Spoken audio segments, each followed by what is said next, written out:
नमस्कार बंधु, स्वागत आपको मोर यही नुआ अध्याय को। तो आज आम ए अध्याय जानिबा जप संख्या निर्णय। तो चलतु डेरी नक आरंभ करवा। जप संख्या निर्णय श्रीकृष्णकर एकाक्षर मंत्र 12 लक्ष जप एवं घृत मध्य शर्करा सहित पायस द्वारा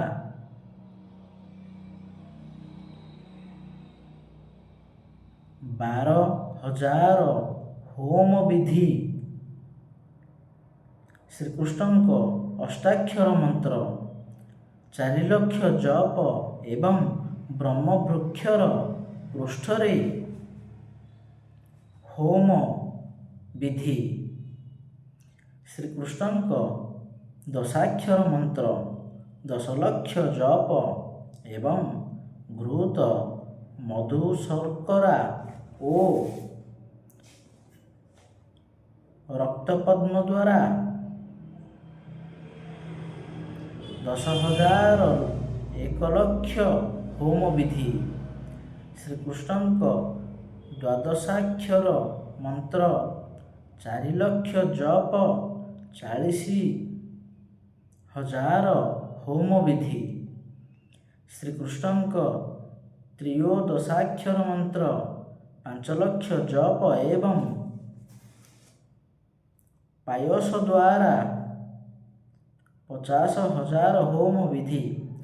श्रीकृष्ण चतुर्थाक्षर मंत्र 5 लक्ष जप एवं घृत मधु शर्करा रक्त पद्म द्वारा 1 लक्ष होम विधि।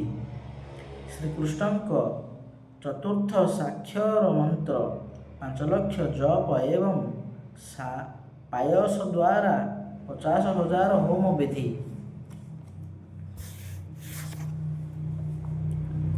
श्रीकृष्ण षोडशाक्षर मंत्र 1 लक्ष जप एवं घृत मधु शर्करा संयुक्त रक्तपद्म द्वारा 10,000 जप विधि। श्रीकृष्ण अष्टादशाक्षर मंत्र 10 लक्ष जप ओ घृत मधु शर्करा युक्त रक्तपद्म द्वारा 10,000 होम विधि।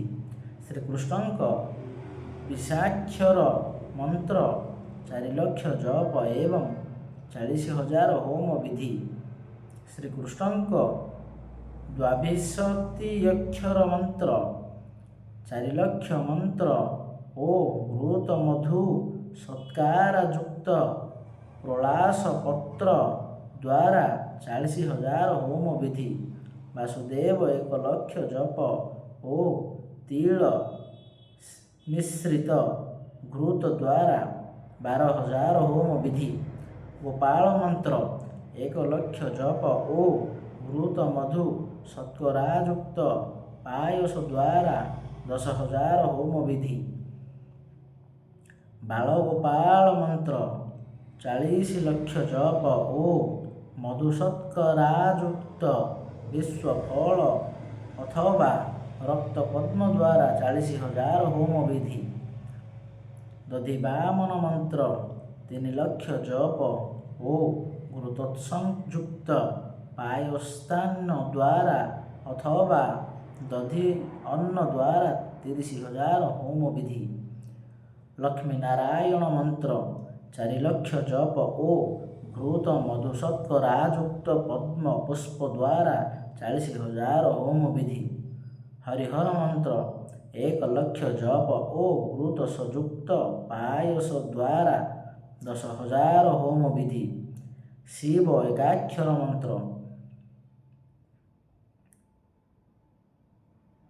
12 लक्ष जप ओ करवीर पुष्प 50,000 होम विधि। मृत्युंजय शिव मंत्र 3 लक्ष जप ओ दुग्ध संयुक्त गुलूचि लता समिध द्वारा 30,000 होम विधि।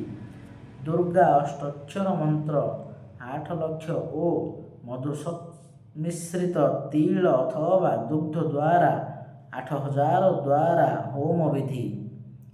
ଦୁର୍ଗା ଏକାକ୍ଷର ମନ୍ତ୍ର 12 ଲକ୍ଷ ଜପ ଓ 12 ସହସ୍ର ହୋମ ବିଧି। ଜୟ ଦୁର୍ଗା ମନ୍ତ୍ର 5 ଲକ୍ଷ ଜପ ଓ ଘୃତ ଦ୍ୱାରା 50,000 ହୋମ ବିଧି। ବାଳିକା ମନ୍ତ୍ର 2 ଲକ୍ଷ ଜପ ଓ ଘୃତ ଦ୍ୱାରା 20,000 ହୋମ। ଦିବସେ 1 ଲକ୍ଷ ଜପ ଓ 10,000 ହୋମ ଓ ରାତ୍ରେ 1 ଲକ୍ଷ ଜପ ଓ 10,000 ହୋମ ବିଧି। ଦକ୍ଷିଣ କାଳିକା ଏକାକ୍ଷର ମନ୍ତ୍ର 1 ଲକ୍ଷ ଜପ ଓ 10,000 ହୋମ ବିଧି। ବନ୍ଧୁ, ଆଜି ଆମେ ଜାଣିଲେ ଜପ ସଂଖ୍ୟା ନିର୍ଣ୍ଣୟ।